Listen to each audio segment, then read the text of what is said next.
اس نے اٹھائی لکڑی کا، چلو پیسے نہیں ملے تو ایندھن تو ملا ہے نا، گھر جا کے لکڑی جلا کے روٹی تو پکائیں گے نا۔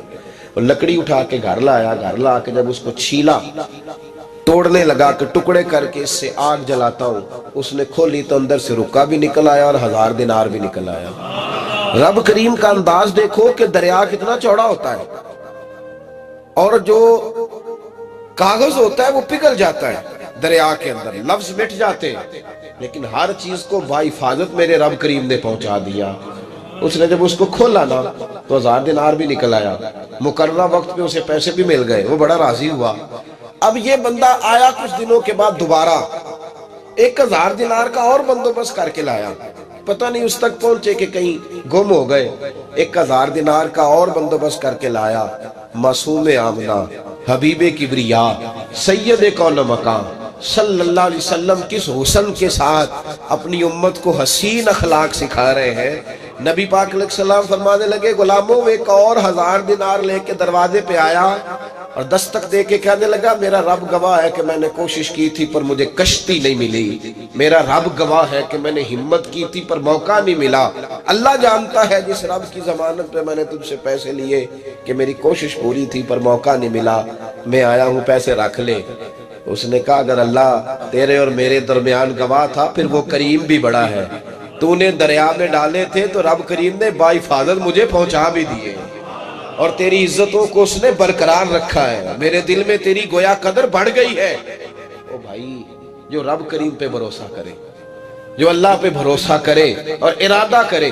اور اسی طرح کی ایک اور حدیث سیاستہ میں موجود ہے، نبی پاک صلی اللہ علیہ وسلم نے فرمایا، ایک بندے کا ارادہ تھا قرضہ دینے کا، اس کا پروگرام تھا واپس کروں گا پیسے، محنت کر رہا تھا، جدوجہد کر رہا تھا، کوشش تھی، وہ نیت اس کی صحیح تھی، دبانے کا 1% بھی ارادہ نہیں تھا، کوشش جاری تھی، ہمت کر رہا تھا، فوت ہو گیا۔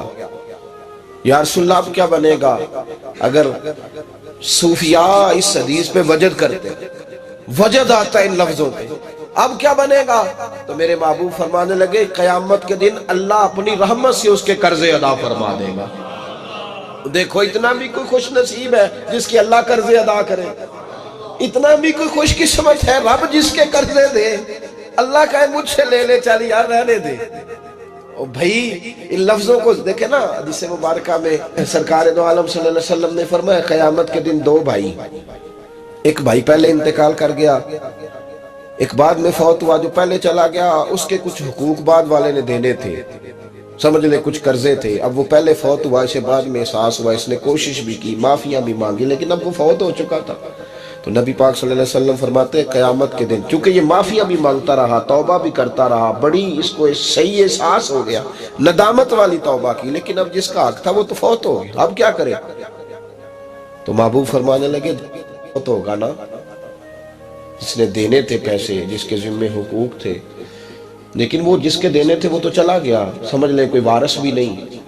تو فرمایا جب یہ فوت ہوگا تو قیامت کے دن جو پہلے فوت ہوا تھا وہ مقدمہ کرے گا کہ یا اللہ اس نے میرا مال دبایا، میرے پیسے لے کے دے، تو رب کریم فرمائے گا چل یہ بڑیاں معافیاں مانگتا رہا، اسے معاف کر دے۔ اللہ فرمائے گا، وہ کہے گا نہیں یا اللہ مجھے بڑا ستایا، مجھے بڑی تکلیف دی، میرے حقوق ضائع کیے، میں نہیں معاف کرتا۔ تو رب کریم فرمائے گا ذرا اوپر اٹھنا، چل بعد میں بات کرتے ہیں، اٹھ تو صحیح، وہ جنت میں ایک محل بنا ہوا ہے، ذرا اس کی طرف تو نظر ڈال۔ اس نے نظر ڈالی تو یہاں تو کوئی اچھا انجینئر بنائے کوئی مکان تو نظر جو ہے وہ ہٹتی نہیں، تو جس مکان کو رب تیار فرمائے، جس کو اللہ بنائے، اس سے نظریں کیسے ہٹتی ہوں گی؟ اس نے دیکھا تو دیکھتا ہی گیا، دیکھتا ہی گیا، عرض کرنے لگا مولا یہ کس کا مکان ہے؟ تو محبوب علیہ السلام فرماتے ہیں رب کریم نے فرمایا اس کا ہے جو اس کی قیمت دے گا۔ کہ یا اللہ کون قیمت دے گا؟ فرمایا تو بھی دے سکتا ہے۔ یا اللہ میں غریب فقیر میں کیسے قیمت دوں؟ تو اللہ فرمائے گا چل تو اپنے بھائی کو معاف کر دے، میں محل تجھے دے دیتا ہوں، تو معافی دے دے، محل تیرا ہوا۔ تو حضور فرماتے ہیں 3 دفعہ بولا، کہنے لگا یا اللہ میں نے معاف کیا، یا اللہ میں نے معاف کیا، یا اللہ میں نے معاف کیا۔ تو اللہ فرمائے گا پھر بھائی کا بازو پکڑ، وہ ایک محل نہیں، وہ ایک ہی نقشے کے 2 بنائے ہوئے ہیں، اس کا بازو پکڑ، دونوں جنت میں چلے جاؤ، میں نے تم دونوں کے لیے گھر بنا دیا ہے۔ تو اپنے معاملات صحیح کرنے کی کوشش کریں، اپنے معاملات صحیح کریں۔ ہم اس سلسلہ عالیہ میں داخل ہے کہ حضور غوث اعظم رضی اللہ تعالیٰ عنہ کے والد کا مشہور واقعہ ہے کہ بھوک لگی تھی تو دریا میں بہتا ہوا سیب کھا لیا تھا، سیب کھا لیا غوث اعظم کے والد نے۔ تو پھر کہنے لگے او ہو یہ میں نے کیا کیا، جس سمت سے وہ سیب آیا تھا وہاں جانے لگے، وہاں ایک باغ تھا، پیچھے جا کے ٹہنیاں جھکی ہوئی تھی، یہاں سے سیب آیا۔ باغ کے مالک بھی بزرگ تھے، ان سے جا کے کہا غلطی سے کھا لیا ہے، معافی مل جائے۔ انہوں نے کہا معافی اتنی جلدی نہیں ملتی۔ کیسے ملے گی؟ فرمایا 12 سال مالی بن کے میرے باغ کی نوکری کر۔ تو خدمت کرنے لگے تو حضور غوث اعظم کے نانا جی کہتے ہیں بچہ مجھے بھا گیا، کہنے لگے حضور چلے معاف کر دیں اب۔ تو کہا معافی نہیں ملے گی، میری ایک بیٹی ہے، آنکھوں سے اندھی ہے، آنکھوں سے اندھی، کانوں سے بہری، زبان سے گونگی اور پیروں سے لنگڑی، اس سے نکاح کر، پھر معافی ملے گی۔ کھایا کیا؟ ایک سیب۔ تو حضور غوث اعظم رضی اللہ تعالیٰ عنہ کے والد کہنے لگے مجھے گوارا ہے، آپ کر دیں نکاح، اور وعدہ کریں مجھے معاف کر دیں گے نا؟ تو کہتے ہیں نکاح ہو گیا۔ جب پہلے دن میں حجرہ عروسی میں داخل ہوا تو میں نے پلنگ پر کوئی معذور نہیں، جنت کی حور کی مثل عورت بیٹھی دیکھی، اور جس کا حسن بتاتا تھا کہ چہرے سے زیادہ باطن میں اللہ نے روشنی عطا فرمائی ہوئی ہے۔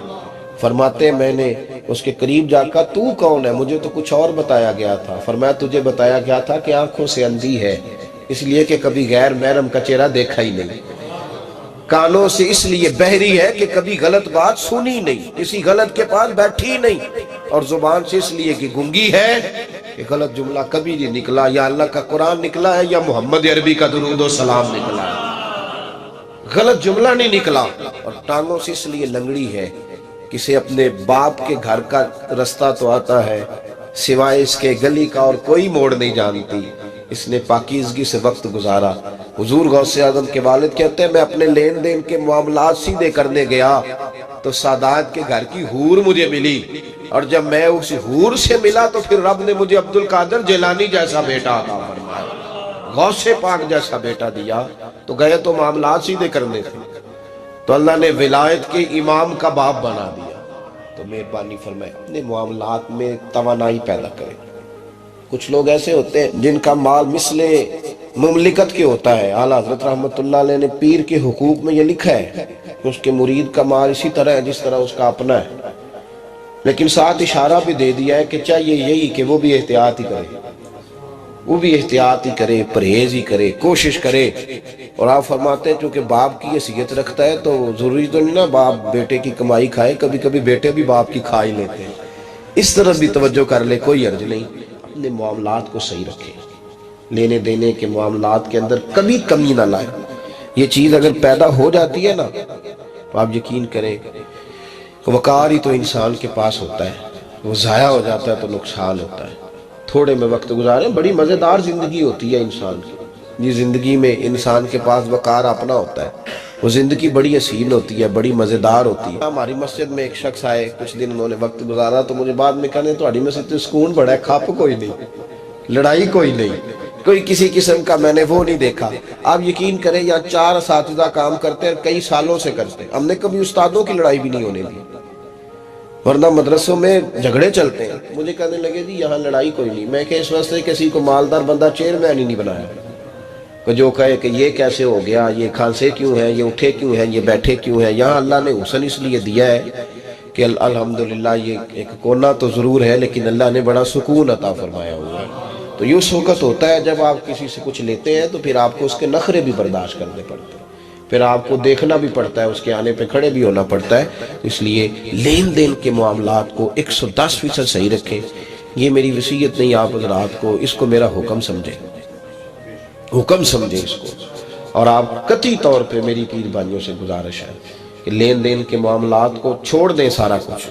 اللہ بڑا کریم ہے، ایک کمرے میں بھی انسان کی زندگی بیت سکتی ہے، لیکن لین دین کے معاملات میں 110% اپنے آپ کو صاف رکھیں، اور اپنی وصیت کو ہمیشہ اس میں سستی نہیں کریں، لکھ کے رکھیں کہ کسی کا کیا دینا ہے، موٹے حرفوں کے ساتھ، اور 3 جگہ اس کو لکھ کے رکھیں کہ میں فلاں آدمی کا میرے پاس یہ ہے، اس کو ضرور سنبھال کے رکھیں تاکہ کسی جگہ بھی اگر اللہ تبارک و تعالیٰ فضل کرے کوئی ایسا موقع آتا ہے تو ہم صاف ستھرے ہوں، ہمارے وارثوں کو پتہ ہو کہ ہم نے کسی کا کیا دینا ہے۔ اللہ آپ کو ایمان اور یقین حاصل ہو تو پھر دعا کریں اللہ اس پر استقامت عطا فرمائے۔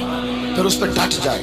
نبی پاک صلی اللہ علیہ وسلم نے فرمایا میں اس بات کا خوف نہیں کرتا کہ میری امت کمزور ہو جائے گی, اس بات کا ڈر نہیں کہ پیسے ختم ہو جائیں, نہ یہ خوف ہے کہ بھوکی مرے گی. حضور کس بات کا خوف ہے؟ تو نبی پاک نے فرمایا خوف یہ ہے کہ ان کا یقین کمزور ہو جائے گا. یاد رکھیں اگر اعتبار نہ ہو تو گھر نہیں چلتا, تو اگر اللہ رسول پر یقین کامل نہ ہو تو پھر بندہ مسجد نہیں آ سکتا, پھر اس کا دین نہیں چلتا, پھر اس کے لیے مشکل ہے نماز, پھر اس کے لیے مشکل ہے راہ خدا میں خرچ کرنا. میرے نبی پاک نے فرمایا یوں نہ کہا کر کہ یا اللہ چاہے تو دے چاہے تو نہ دے, جب مالک سے مانگ تو کہا کر یا اللہ تجھی سے مانگنا ہے, میں لے کے اٹھوں گا, تو مجھے دے گا. فرمایا جتنا تیرا یقین کامل ہوگا اتنا ہی اللہ تجھے جھولی بھر کے عطا فرمائے گا. کمزور سا مسلمان, لڑکھڑاتا سا مسلمان دیکھتا ہوں کرتا ہوں, اور یہ بھی نہ دیکھا کریں بھائی ایمان یقین کو استقامت کے درجے پہ لیں, یہ نہ دیکھا کریں کہ وہ کیسے دے گا, وہ کسی وسیلے کا محتاج نہیں ہے, وسیلے کو پسند کرتا ہے, پر وسیلے کا محتاج وہ بغیر وسیلے کے بھی دے دیتا ہے. ہر آدمی ماں باپ کے ذریعے پیدا ہوتا ہے, اگر پیدا کرنا چاہے تو جناب عیسیٰ کو بغیر باپ کے پیدا کر دیتا ہے, اگر پیدا کرنا چاہے تو حضرت آدم کو بغیر ماں اور باپ کے پیدا کر دیتا ہے. جب یقین رکھیں, یقین قرآن مجید پڑھیے, حضرت موسیٰ علیہ السلام فرعون کے دربار میں کھڑے ہیں, چاروں جانب دشمن ہی دشمن ہے, جادوگر آ گئے, انہوں نے سانپ چھوڑے, حضرت موسیٰ کے ہاتھ میں ڈنڈا تھا. حضرت موسیٰ کہتے ہیں یا اللہ کیا کروں, تو اللہ تعالیٰ نے فرمایا اپنا عصا پھینک دو. کہنا چاہیے تھا نا کہ یا اللہ ایک ہی تو شے ہے, اتنے سانپ ہے, بچانے کے لیے ڈنڈا ہے وہ پھینک دوں. ڈنڈا پھینکا جاتا ہے, سانپ کو دیکھ کر کے قابو کیا جاتا ہے. یہ میرا اور آپ کا ذوق ہے نا, لیکن انبیاء کرام کا انداز ملاحظہ کیجئے میرے عزیزو. اللہ فرماتے ہیں ڈنڈا, اے موسیٰ ڈال دے اپنا عصا. پہلے نہیں فرمایا کہ سانپ بن جائے گا, فرمایا بس تو ڈال دے. میں اور آپ ہوتے ہیں تو سانپ سامنے ہے, ڈنڈا ہاتھ میں, ہم کہیں گے عجیب بات ہے, یہی تو دفاع کی چیز ہے, اسی کو ڈال دوں تو بچوں گا کیسے. کہا ڈال دو, تو حضرت موسیٰ نے ڈال دیا. کہا میرے رب کا حکم ہے تو میرے لیے بہتر ہی ہوگا. اللہ فرماتے ہیں جب موسیٰ نے ڈالا تو میں نے اس ڈنڈے کو, اس عصا کو اژدہا بنا دیا. اب کبھی عصا بھی اژدہا بنے, کبھی چھڑی بھی بہت بڑا اژدہا بنی ہے, لیکن قرآن کہتا ہے جناب موسیٰ نے ڈالا تو اللہ نے اژدہا. بلکہ اس سے پیچھے چلیے, عورتیں کمزور یقین کی ہوتی ہیں نا. جناب موسیٰ پیدا ہوئے تو اللہ فرماتے ہیں میں نے موسیٰ کی ماں کے دل میں بات ڈالی, ماں کے دل میں صندوق میں ڈال کے تو اس کو دریا میں بہا دے. اور بھائی صندوق میں کہہ سکتے ہیں نا آکسیجن کیسے جائے گی, اور دریا میں بچے بچنے کے لیے ڈالے جاتے ہیں کہ ڈوبنے کے لیے ڈالے جاتے ہیں. ماں کے دل میں یقین کمزور نہیں تھا اماں کا. انبیاء کے ماں باپ موحد ہوتے ہیں, دین کو ماننے والے. ماں کے دل میں اللہ نے بات, اللہ قرآن میں کہتے میں نے وحی کی, میں نے القاء کیا, میں نے بات ڈالی. حضرت موسیٰ کی ماں کہتی ہے میں نے ڈال کے نا سمندر میں بیٹا, میں نے سمندر میں بیٹا ڈال کے صندوق میں بند کر کے رب کے حوالے کیا. آپ فرماتے ہیں میرے مالک کا بھروسہ کیا تو پھر میرے مالک کا کام دیکھو, کمال دیکھو. میں نے دریا میں ڈالا, اللہ نے فرعون کے گھر میں میرے بیٹے کی پرورش کرا دی. یہ یقین کہ حضرت موسیٰ کے پاس قوم آئی, قرآن پڑھیے, کہا جناب پانی چاہیے. وَإِذِ اسْتَسْقَىٰ مُوسَىٰ لِقَوْمِهِ, موسیٰ نے اپنی قوم کے لیے پانی مانگا. ہم نے کہا فَانْفَجَرَتْ مِنْهُ اثْنَتَا عَشَرَةَ عَيْنًا, اپنا ڈنڈا پتھر پہ مارو. عقل والا آدمی ہوتا تو اڑ جاتا, کہتا یا اللہ پتھروں سے بھی کبھی پانی نکلا ہے. اِدْرِبْ بِعَصَاكَ الْحَجْرَ, مارو پتھر پہ ڈنڈا. اللہ کے نبی نے منٹ نہیں لگایا, ٹھا کر کے ڈنڈا لگایا. فَانْفَجَرَتْ مِنْهُ اثْنَتَا عَشَرَةَ عَيْنًا. اللہ فرماتے ہیں جناب موسیٰ نے ایک عصا مارا, میں نے 12 چشمے جاری کر دیے. تو لے تو لا اللہ کرتا ہے, اللہ کہتا ہے پڑھ نماز روزی دوں گا, کہتا ہے سوچتا ہوں. اللہ فرماتا ہے آجا مسجد میں تیرا ہو جاؤں گا, کہتا ہے دیکھتا ہوں. رب فرماتا ہے تو میرے محبوب کی غلامی کر, میں تجھے محبوب بنا لوں گا. تو کہتا ہے تھوڑا بڑا ہو کے داڑھی رکھنی ہے, ابھی سیانا ہو کے میں ذرا سرٹیفکیٹ لے لوں ذرا حصے کے کتنے سالوں کے بعد آئے گی, پھر شروع کروں گا. پروگرام بنا رہا ہے, ابھی تو ارادے میں ہے. اللہ کے پیغمبر کا ڈنڈا, اور اس سے زیادہ آگے بات ہو گئی. پیچھے فوج لگی ہوئی ہے فرعون کی, مجمع ہے, ہزاروں لاکھوں کا لشکر لے کے, تلواریں نیزے. فرعون پیچھے, آگے دریا آ گیا. حضرت موسیٰ علیہ السلام کھڑے ہیں, اب کدھر جائیں. اللہ پاک نے فرمایا مارو ڈنڈا. کہاں؟ پانی پہ ڈنڈا مارو. اب حضرت موسیٰ علیہ السلام پانی پہ ڈنڈا مارے تو پانی ابلے گا، اس سے زیادہ کیا ہوگا؟ پہلے پتھر پہ ڈنڈا مروایا تو پانی نکلا، اب پانی پہ ڈنڈا مروایا فَإِذْ فَرَقْنَا بِكُمُ الْبَحْرَ فَأَنْجَيْنَاكُمْ وَأَغْرَقْنَا آلَ فِرْعَوْنَ. اللہ فرماتے ہیں موسیٰ نے پانی پہ ڈنڈا مارا تو میں نے پانی میں رستے بنا دیے. ایک جگہ ڈنڈا مارا تو پانی نکل آیا، دوسری جگہ عصا مارا تو پانی خشک ہو گیا. 12 چشمے بن گئے، 12 رستے بن گئے دریا میں سے. حضرت موسیٰ علیہ السلام گزر گئے اور اللہ فرماتے ہیں فرعون بھی آیا تو اسے میں نے غرق کر دیا اور وہ کھڑا دیکھتا ہی رہ گیا کہ بنا کیا ہے. جب یقین کامل نصیب ہوتا ہے، اعتماد کی دولت اللہ دیتا ہے، جب انسان کو یہ انشراح صدر ہو جاتا ہے کہ میری نجات خدا کے حکم میں ہے اور رسول اللہ کے قدموں میں ہے، جب اسے یہ انشراح حاصل ہوتا ہے تو پھر نماز کا لطف آتا ہے. غور کیجئے کیا جملہ کہہ دیا میں نے. پھر اسے نماز کا پھر اسے نماز بوجھ نہیں بلکہ نماز نہ پڑھے تو اس پر بوجھ ہوتا ہے. پھر قرآن مجید اس کی روح کا ساتھی ہو جاتا ہے. پھر عبادات، تقوی، پرہیزگاری، پھر وہ ایک سنت کے چھوٹنے پر پریشان رہتا ہے. جب یقین کی دولت نصیب ہوتی ہے، قرآن مجید فرقان حمید نے کہا ایمان لاؤ تو پھر ایمان پہ ڈٹ جاؤ، مسلمان بنو تو پھر اسلام پر. پھر یہ جو کمزوری ہے نا، یہ دیکھتے ہیں، کرتے ہیں، چلتے ہیں، ابھی کل ابھی پرسوں بہانے ہیلے، ابھی میں نماز شروع کرتا ہوں دیکھتا ہوں لا الہ الا اللہ محمد رسول اللہ صلی اللہ علیہ. جب کسی نے کلمہ پڑھا تو اس پر پورا دین ضروری ہے، پورا. اب وہ یہ نہیں کہہ سکتا کہ تھوڑا تھوڑا کر کے آؤں گا. یقین کی دولت نعمت. اللہ پاک قرآن مجید میں فرماتے ہیں ان الذین قالوا ربنا اللہ ثم استقاموا، جنہوں نے کہا کہ اللہ ہمارا رب ہے اور پھر وہ اس پر ڈٹ گئے. پھر اس پر وہ کہا تو ڈٹ گئے، کھڑے ہو کر نہیں اللہ ہی رب ہے، اللہ ہی دینے والا، اللہ ہی مالک، اللہ ہی ہمارا رازق ہے، رب ہی ہمارا سب کچھ. جب ڈٹ گئے تو فرمایا تتنزل علیہم الملائکہ، پھر میں ان کی مدد کے لیے آسمان سے فرشتوں کا نزول فرمایا کرتا ہوں. فرشتے کیا کہتے ہیں؟ اللہ تخافوا ولا تحزنوا، غم نہ کرنا، خوف نہ کھانا، وابشروا بالجنۃ التی کنتم توعدون، ہم تو تمہیں اللہ تبارک و تعالیٰ کی اس جنت کی خوشخبری دینے آئے ہیں جس کا رب نے تمہارے ساتھ وعدہ کیا ہوا ہے. پھر فرشتوں کا نزول ہوتا ہے، لیکن شرط کیا ہے کہ ایمان لائے اور پھر ایمان پر پھر یہ نہ سوچے کہ وہ کس طرح دے گا، وہ کیسے عطا کرے گا، وہ میری مدد کس طرح کرے گا، نظام کیسے چلے. ڈٹ جائے کہے میرے اللہ کا حکم ہے تو میں نے حلال ہی کھانا ہے، میرے رب کا حکم ہے تو میں نے تھوڑے پہ گزارا کرنا ہے، میرے مالک کا حکم ہے تو میں نے اپنی جیب دیکھنی ہے، دوسرے کی نہیں دیکھنی، میرے رب کا حکم ہے تو میں نے اس کی اطاعت میں رہنا. جب ڈٹ جائے گا اللہ کے احکامات پر، جب ڈٹ جائے گا تو اللہ فرماتا ہے پھر میں تیری مدد کے لیے فرشتوں کا نزول کروں گا. نبی پاک صلی اللہ علیہ وسلم نے فرمایا 2 دولتیں اگر کسی کو اللہ دے دے تو سمجھے اللہ نے اسے دنیا کی سب سے زیادہ دولت عطا فرما دی. یا رسول اللہ وہ کون کون سی چیزیں ہیں؟ فرمایا ایک جس شخص کو اللہ نے معاف کرنے کی دولت عطا کر دی، جو معاف کرنے لگ گیا، جس کی طبیعت میں درگزر آ گیا، جو معاف کرنے لگا، غلطیاں معاف کرنے لگا، جس کو ایک دولت یہ مل گئی. اور دوسرا میرے مصطفیٰ نے فرمایا جسے اللہ نے یقین کی دولت عطا فرما دی. جس کو یہ 2 دولتیں مل جائیں، ایک درگزر کرنا، دوسرا رب رسول پہ یقین کامل رکھنا، اسے کائنات کی ہر شے مل گئی.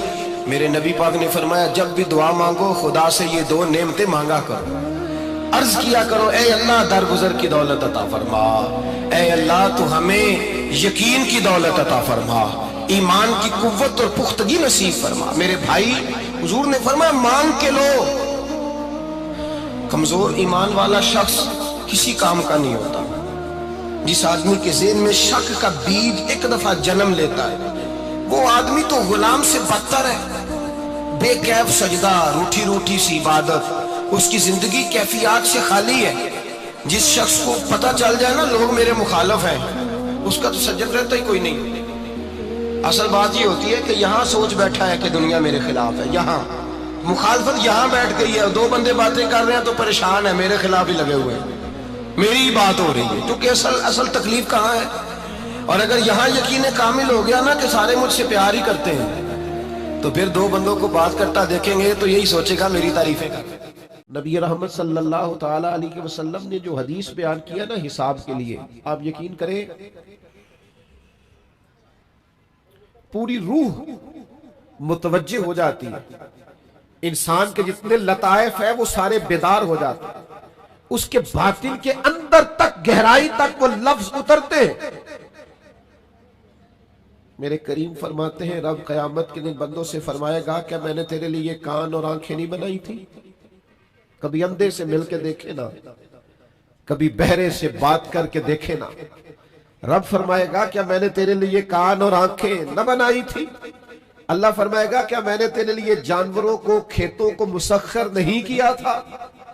ہر جانور پر تو سواری کرتا ہے، جانوروں کے گوشت کھاتا ہے، جانوروں کا دودھ پیتا ہے، کھیت کے اندر ہل چلاتا ہے، اناج ہے، پھل ہے، سبزیاں۔ وَالَّذِي خَلَقَ لَكُم مَا فِي الْأَرْضِ جَمِيعًا، زمین میں جو کچھ ہے حضرت انسان کے لیے پیدا کیا۔ اللہ فرمائے گا تیرے لیے کان بنائے، آنکھیں بنائی، تیرے لیے مسخر کیا جانوروں کو، تیرے لیے مسخر کیا کھیتوں کو۔ پھر رب کہے گا میں نے تجھے خوشحالی دی، میں نے تجھے سرداری دی۔ پھر اللہ فرمائے گا یہ بتا کیا تجھے مجھ سے ملنے کا یقین نہیں تھا؟ کیا تجھے یہ خبر نہیں تھی کہ تیری رب سے بھی ملاقات ہوگی؟ تجھے اللہ کے حضور بھی حاضر ہونا ہے، تجھے اس کا یقین نہیں تھا؟ اور حدیث پاک کا جو آخری جملہ ہے وہ ہر دل پر دستک دیتا ہے۔ حضور فرماتے رب فرمائے گا میں بھی آج تجھے اسی طرح ہی فراموش کر دوں گا جس طرح تو نے مجھے بھلا دیا تھا۔ جا، تو نے اگر مجھے بھلا دیا تھا آج میں نے بھی تجھے فراموش کیا۔ دعا کرو ہمارے ساتھ یہ سلوک نہ ہو۔ ہم تو مالک کے کرم کی امید پر ہی قبر میں جائیں گے، اس کی رحمت کی امید پر ہی میدان محشر میں کھڑے ہوں گے۔ باقی پتہ سارا ہے سردار نو کیتیاں دا، ایدہ پردہ پایا ہی تیرا پلا ہو سی۔ خبر تو ساری ہے، پتہ تو سارا ہے، علم تو سارا ہے۔ سب سے زیادہ ہم جانتے ہیں کہاں کہاں نافرمانی ہوئی۔ یاد رکھنا اس کے حضور کھڑے ہونا ہے، اللہ کے حضور جواب دینا ہے۔ اگر ظلم کیا ہے ملازم پر تو جواب پھر بھی دینا ہے، ظلم کیا ہے گاہک پر تو جواب پھر بھی دینا ہے، اگر ظلم کیا ہے پڑوسی پر تو جواب پھر بھی دینا ہے۔ فَوَرَبِّكَ لَنَسْأَلَنَّهُمْ أَجْمَعِينَ، محبوب تیرے رب کی قسم، اپنے لفظوں میں بات کروں، اللہ کہتا ہے محبوب میں نے تیرے رب دی قسم میں انہوں نے پوچھ لینا میں نے ان سے سوال کرنا، اما کانوا یعملون، جو یہ عمل کرتے تھے پوچھوں گا، سوال کروں گا۔ اور میرے نبی پاک صلی اللہ تعالی علیہ وسلم کے غلاموں، اگر ظلم کیا ہے بیوی پر حساب پھر بھی دینا ہے، اگر وراثت کی تقسیم پر زیادتی کی ہے بہن بھائیوں سے حساب پھر بھی دینا ہے، اگر تربیت ٹھیک نہیں کی اپنے بچوں کی تو حساب پھر بھی۔ تم سربراہ تھے ایک ادارے کے، تمہارے پاس امانتیں آتی تھی، بچے پڑھتے تھے، مجموع کے مجمع تم سے عقیدتیں رکھتے تھے، لوگ تمہیں نیک سمجھتے تھے، ہاتھ چومتے تھے، پھول پھینکتے تھے، تم نے بڑی عزتیں سمیٹی، تم نے خوشحالیاں اور سرداریاں سمیٹی۔ فَوَرَبِّكَ لَنَسْأَلَنَّهُمْ، تمہیں حساب دینا ہے۔ آج بڑے بڑے لوگ حساب کے ڈر سے کانپ گئے۔ بغداد کے شیخ عبدالقادر جیلانی حرم مکہ میں سر سجدے میں رکھ کے کہنے لگے مہربانی کرنا مجھ سے حساب نہ لینا۔ خواجہ حسن بصری کہتے ہیں میں حرم میں تھا، اپنے حجرے میں تھا، کسی کے چیخنے کی آواز آئی یا اللہ معاف کر دے، یا اللہ معاف کر دے، حساب والے دن میرے اوپر نرمی کرنا۔ فرماتے میں نے کہا کوئی گناہگار آہوزاری کر رہا ہے، میں جا کے تسلی دیتا ہوں۔ اور جب میں نے جا کے چہرہ دیکھا فرماتے کلیجہ پھٹ گیا، وجود کانپ گیا، اور میں اس دعا کرنے والے کے قدموں سے لگ گیا۔ لوگوں تمہیں پتہ ہے وہ کون تھا جو دہائی دے رہا تھا کہ مالک حساب نہ لینا؟ وہ حسین کا کربلا میں تنہا بچ جانے والے صاحبزادہ امام زین العابدین تھے، وہ شیر خدا کا پوتا فاطمہ کا جگر پارا تعلیم امت کے لیے حرم مکہ میں اللہ کے حضور آہذاریاں کرتا ہے. مالک ولمن خاف مقام ربہ جنتان. اللہ کہتا ہے جو میرے سامنے کھڑے ہونے سے ڈرے گا میں 2 جنتیں دوں گا. امام زین العابدین حرم مکہ میں کہتے ہیں مالک حساب نہ لینا، مہربانی کرنا، پردے رکھنا. زین العابدین آپ کا تو پلو پکڑ کے ساری امت جنت میں جائے گی، آپ کے تو قدموں سے لگ لگ کے ہمارے باپ ہمارے دادا جنت میں جائیں گے. آپ کی دادی سیدہ پاک کے آنچل میں چھپ کے تو ہماری بیٹیاں پناہ مانگیں گی، ہماری مائیں ان کے قدموں سے لگیں گی تو جنت کے رستے کھلیں گے. امت کو تعلیم دیتے ہیں ڈرو نہ، اپنی زندگی سنوارو نہ، اپنے شب و روز پر توجہ کرو، بدل نہ جائے یا رب، کچھ اپنی آخرت کا تصور نہ بنائے. کچھ لوگ ایسے ہوتے ہیں جو مقصد تو ہر بندہ ہی بناتا ہے کوئی نہ کوئی جینے کا، لیکن بہت سارے لوگ مقاصد حسنہ نہیں طے کر پاتے، اپنی ذات کے چنگل سے باہر نہیں آ پاتے. ان کی زندگی اپنے آپ سے شروع ہوتی ہے، اپنے اوپر ختم ہو جاتی ہے. اپنی تعمیر کیسے کی جائے، اپنے آپ کو شہرت کیسے دی جائے، اپنے آپ کا اس بات لوگوں کے سامنے کیسے کیا جائے، اپنے آپ کو ثابت کیسے کیا جائے، اسی میں وقت گزر جاتا ہے. یہ چیزیں چونکہ مقاصد حسنہ نہیں ہوتی، لہٰذا سوسائٹی کے اندر جو مؤثر چیزیں ہوتی ہیں جن کی تاثیر ہونی ہوتی ہے وہ پیدا نہیں ہوتی. جب آپ صرف اپنی ذات کے چکر میں رہتے ہیں تو پھر ظاہر ہے اگر آپ اس چکر میں ہیں تو سامنے والا بھی اسی معاملے میں ہے. امام غزالی رحمۃ اللہ علیہ نے بڑی سادی بات کی. کسی نے کہا حضور لوگ مخلص نہیں، تو آپ فرمانے لگے اپنے آپ سے پوچھ لے جتنوں کے ساتھ تو مخلص ہے اتنے ہی تیرے ساتھ لوگ مخلص. مختصر سی اور جامع سی بات ہے. اگر تو لوگوں سے نفع لینا چاہتا ہے، استعمال کرنا چاہتا ہے، تو لوگ بھی تیرے ساتھ اسی طرح ہی ہیں. جب زندگی میں انسان مقاصد کا تعین نہیں کرتا، یہ روزی روٹی کمانا، شہرت حاصل کرنا، مال کے پیچھے بھاگنا، یہ مقصد نہیں، یہ ذات کی لڑائی ہے. اور چونکہ یہ وعدہ ہے اللہ تعالیٰ کا کہ رزق ملے گا، اس لیے اس کے اوپر بہت زیادہ تشویش کا اظہار کرنا اور کٹھن اپنے آپ کو بنا لینا ویسے ہی درست نہیں. مقاصد حسنہ اگر زندگی میں بنا لیے جائیں، جتنے مدارس دینیہ ہوتے ہیں نا، ان میں صرف علماء کی خدمات نہیں ہوتی. جتنا دین کا کام ہوا اس میں صرف علماء کی خدمات نہیں. یہ علماء میری بات کی تائید کریں گے. بہت سارے لوگ ایسے ہوتے ہیں جو کئی لاکھ کی زمین مفت میں وہ وقف کر دیتے ہیں مدارس کے لیے، اور مخیر حضرات کا بہت بڑا تعاون. ان لوگوں کے نام بھی نہیں آتے، ان کی پھٹیاں کم لگتی ہیں. یہ سارا ان لوگوں کے تعاون سے سلسلہ چلتا ہے، تو وہ بھی تو ایک مقصد رکھتے ہیں نا، وہ بھی تو ساتھ شامل ہوتے ہیں نا. بہت سارے لوگوں کو میں جانتا ہوں جنہوں نے بڑی بڑی درجنوں مساجد بنا دی لیکن اپنا نام نہیں آنے دیا. کوئی مقصد تو طے کیا نا زندگی میں. میں مسجد کے اندر نا نماز کے بعد فجر کے تھوڑی سی واک کے لیے جایا کرتا تھا. تو میں کئی دفعہ واپس لوٹتا، اشراق چاشت کا وقت قریب ہو جاتا تو ایک بوڑھے بابا جی سائیکل پہ آتے، ہماری مسجد کے گلے میں 10-20 روپے ڈال جاتے. میں نے ان سے ایک دن کہا کہ آپ ہمارے محلے کے نہیں، یہاں کے قریبی لوگوں کو میں ظاہرہ جانتا ہوں، آپ کہیں باہر سے آتے ہیں اور کئی دفعہ میں نے دیکھا ہے. وہ کہنے لگے مولوی صاحب میں غریب آدمی ہوں، میری زندگی کا ایک مشن ہے کہ ہر مسجد میں میرے نام کی ایک اینٹ لگ جائے. تو میں نا 20 مسجدوں میں جاتا ہوں سائیکل پہ بیٹھ کے. تو چونکہ میرے پیسے بڑے تھوڑے سے ہیں، 20-50 روپے تو کسی کے ہاتھ میں دینا، کیا کسی کو دوں گا، میں گلے میں ڈال کے آ جاتا ہوں. آپ اپنی زندگی میں اگر مقاصد بنا لیں، تھوڑے دن پہلے خبروں میں ایک شخص رہا، وہ ایک بہت بڑے سرکاری عہدے سے فارغ ہوا ہے، اس نے بڑی بڑی گاڑیوں میں وقت گزارا ہے، اب اس نے ایک چاند گاڑی رکھ لی. وہ کرتا کیا ہے؟ مقدس اور آگ کٹھے کرتا. وہ کہتا ہے میں نے مقصد بنا لیا ہے کہ جس صفحے پر قرآن پاک کی آیت لکھی ہے میں نے اسے سنبھالنا ہے. مقاصد جب آپ طے کر لیتے ہیں، اس میں سفر میں کئی دفعہ سپیڈ بریکر بھی آئے گا، کئی دفعہ دشواری بھی آئے گی، دھند بھی آئے گی، آپ کو رستے بھی بند ملیں گے، لیکن شرط یہ ہے کہ آپ نے کوئی مقصد طے کر لیا.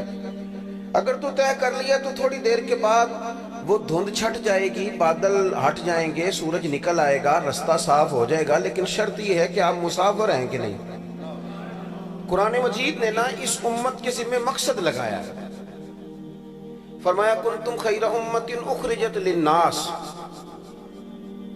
تم بہترین امت ہو، تمہیں لوگوں کے نفع کے لیے بنایا گیا ہے۔ تأمرون بالمعروف وتنہون عن المنکر، یہ جو بالمعروف ہے اس کا مطلب یہ ہے کہ تم نے سوسائٹی میں خیر عام کرنی ہے، اور یہ جو منکر ہے اس کا معنی یہ ہے کہ تم نے جو چیزیں بری ہیں اس سے سوسائٹی کو دور کرنا ہے۔ معنی کیا ہے؟ مسلمان کا وجود اس بات کی علامت بنے کہ جہاں مسلمان ہے وہاں اب خیر بٹے گا۔ کسی مسلمان کا کسی جگہ وجود ہونا اس بات کی علامت ہوتا تھا کہ یہاں سے اب شر دور ہو جائے گا، چونکہ اس امت کی تعریف یہ ہے کہ یہ لوگوں کو بھلائی کا حکم دے گی اور برائی سے روکے گی۔ مقصد کے تحت جب آپ زندگی گزارتے ہیں، جب آپ دیکھیں نا، کیونکہ ہمارا اب دور آیا اقوال زرعی پڑھنے کا، اور ہم تو اتنے سیانے ہو گئے ہیں کہ ہم نے اپنے اسکولوں کی دیواروں پر انگریزوں کے قول لکھ لیے۔ کئی دفعہ دل کرتا ہے پوچھنے سے کہ میاں نبی کریم علیہ السلام کی ساری حدیثیں یاد ہو گئی ہیں جو آپ ادھر چل نکلے ہیں؟ آپ کو سرور کائنات صلی اللہ علیہ وسلم کی بتائی ہوئی باتیں کتنے یاد ہو گئی جو آپ نے ادھر ادھر بھی دیکھنا شروع کر دیا؟ وہ جی آج ایک بات پڑھی تھی آپ تک پہنچا رہا ہوں۔ او میاں تو اسے چھوڑ، آپ میرے دل آمنہ کے لال کی باتیں کریں، تو سرکار کی بات کر۔ نا علمہ وچ پھسا سانو، تو یار دی گل سنا سانو۔ سرور کائنات علیہ السلام کی آپ کوئی ایک بات بھی لیں گے تو وہ آپ کو دستور زندگی دے گی۔ نوجوان میری بات پر غور کریں، ہمارے ہاں چونکہ ہر جمعے حدیثیں پڑھی جاتی ہیں اور مفت میں پڑھی جاتی ہیں، آپ کو موٹیویشنل سپیکر کے پاس 5,000 روپے کی سیٹ بک کرانی پڑتی ہے، مولوی صاحب کے پاس تھوڑی کرانی پڑتی ہے۔ وہ تو آپ کو گزارش کرتے ہیں کہ مہربانی کرنا اگلے جمعے ٹائم پہ آ جانا، تو اس کے باوجود بھی لوگ نہیں آتے۔ اگر ہم سرکار دو عالم علیہ السلام کی باتیں غور سے پڑھیں تو وہ ہمیں منشور دیں جینے کا۔ صرف آپ غور کر لیں ایک جملہ حدیث پاک کا، حضور نے فرمایا تم میں سے بہتر وہ ہے جو لوگوں کے حق میں بہتر ہے۔ لو بس اس پہ زندگی گزاری جا سکتی ہے، اس ایک جملے پر، سرکار کے اس ایک فرمان پر بندہ زندگی گزار سکتا ہے۔ حضور نے فرمایا تم میں سے بہتر وہ ہے جو لوگوں کے حق میں نے بہتر بننا ہے اپنے استادوں کے حق میں، بہتر بننا ہے اپنے مشائخ کے حق میں نے بہتر بننا ہے اپنے ماں باپ کے حق میں، بہتر بننا ہے اپنے بہن بھائیوں کے حق میں، پھر اس کے بعد میں نے بہتر بننا ہے اپنے سسرال کے حق میں، پھر میں نے بہتر بننا ہے دوستوں کے حق میں، پھر میں نے بہترین بننا ہے اولاد کے حق میں، پھر میں نے بہترین بننا ہے محلے کی مسجد کے حق میں، پھر میں نے بہترین بننا ہے ان لوگوں کے حق میں جو میرے ساتھ تعلق رکھتے ہیں۔ ایک بات پر آپ اپنی زندگی بتا سکتے ہیں، شرط یہ ہے کہ کوئی منشور مل جائے۔ کھانا پینا سونا گھومنا یہ تو میرے بھائی مجبوراً بھی لوگ کرتے ہیں، یہ تو وہ بھی کرتے ہیں جو نظریاتی نہیں ہیں، کسی مذہب کے ماننے والے ہیں۔ اگر زندگی با مقصد نہ ہو تو جو صلاحیتیں اللہ تعالیٰ نے اپنے فضل سے دی ہوتی ہیں وہ بھی زنگ آلود ہو جاتی ہیں۔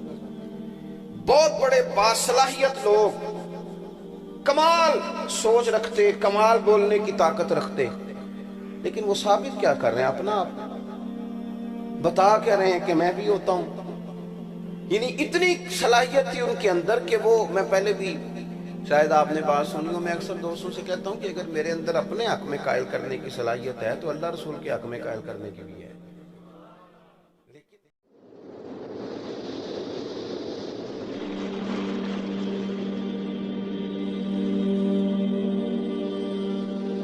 اور ویسے بھی اگر موبائل پہ آپ کو ہم چاہیے تھے تو موبائل پہ بڑے دستیاب ہیں، پھر نہ آتے موبائل ہی آ جاتا، تو خود آئے نا چل کے تاکہ آپ سے بات ہو سکے، تو آپ اس لیے سکون سے بیٹھیں اور میری بات سنیں، اللہ جزائے خیر دے۔ عزیز بھائیو، انسان دنیا میں آتا ہے، پھر اس نے یہاں وقت گزارنا ہوتا ہے۔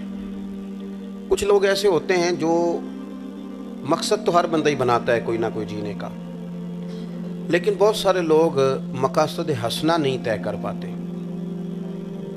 اپنی ذات کے چنگل سے باہر نہیں آ پاتے، ان کی زندگی اپنے آپ سے شروع ہوتی ہے، اپنے اوپر ختم ہو جاتی ہے۔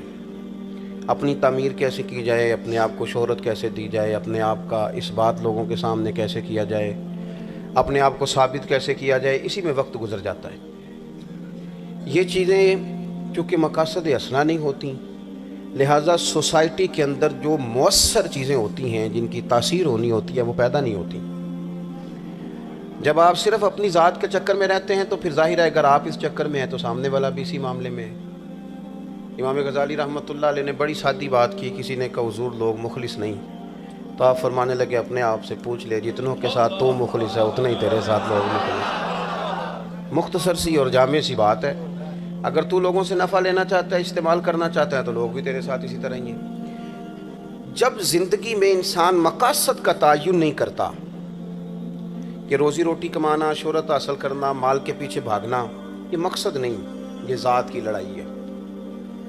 اور چونکہ یہ وعدہ ہے اللہ تعالیٰ کا کہ رزق ملے گا، اس لیے اس کے اوپر بہت زیادہ تشویش کا اظہار کرنا اور کٹھن اپنے آپ کو بنا لینا ویسے ہی درست نہیں۔ مقاصد اسنا اگر زندگی میں بنا لیے جائیں، جتنے مدارس دینیہ ہوتے ہیں نا، ان میں صرف علماء کی خدمات نہیں ہوتی۔ جتنا دین کا کام ہوا اس میں صرف علماء کی خدمات نہیں۔ یہ علماء میری بات کی تائید کریں گے، بہت سارے لوگ ایسے ہوتے ہیں جو کئی لاکھ کی زمین مفت میں وہ وقف کر دیتے ہیں مدارس کے لیے، اور مخیر حضرات کا بہت بڑا تعاون، ان لوگوں کے نام بھی نہیں آتے، ان کی پٹیاں کم لگتی ہیں۔ یہ سارا ان لوگوں کے تعاون سے سلسلہ چلتا ہے، تو وہ بھی تو ایک مقصد رکھتے ہیں نا، وہ بھی تو ساتھ شامل ہوتے ہیں نا۔ بہت سارے لوگوں کو میں جانتا ہوں جنہوں نے بڑی بڑی درجنوں مساجد بنا دی لیکن اپنا نام نہیں آنے دیا۔ کوئی مقصد تو طے کیا نا زندگی میں۔ میں مسجد کے اندر نا نماز کے بعد فجر کے تھوڑی سی واک کے لیے جایا کرتا تھا، تو میں کئی دفعہ واپس لوٹتا، اشراق چاشت کا وقت قریب ہو جاتا تو ایک بوڑھے بابا جی سائیکل پہ آتے، ہماری مسجد کے گلے میں 10-20 روپے ڈال جاتے۔ میں نے ان سے ایک دن کہا کہ آپ ہمارے محلے کے نہیں، یہاں کے قریبی لوگوں کو میں ظاہرہ جانتا ہوں، آپ کہیں باہر سے آتے ہیں، اور کئی دفعہ میں نے دیکھا ہے۔ وہ کہنے لگے مولوی صاحب میں غریب آدمی ہوں، میری زندگی کا ایک مشن ہے کہ ہر مسجد میں میرے نام کی ایک اینٹ لگ جائے، تو میں نا 20 مسجدوں میں جاتا ہوں سائیکل پہ بیٹھ کے، تو چونکہ میرے پیسے بڑے تھوڑے سے ہیں، 20-50 روپے تو کسی کے ہاتھ میں دینا کیا، کسی کو دوں گا، میں گلے میں ڈال کے آ جاتا ہوں۔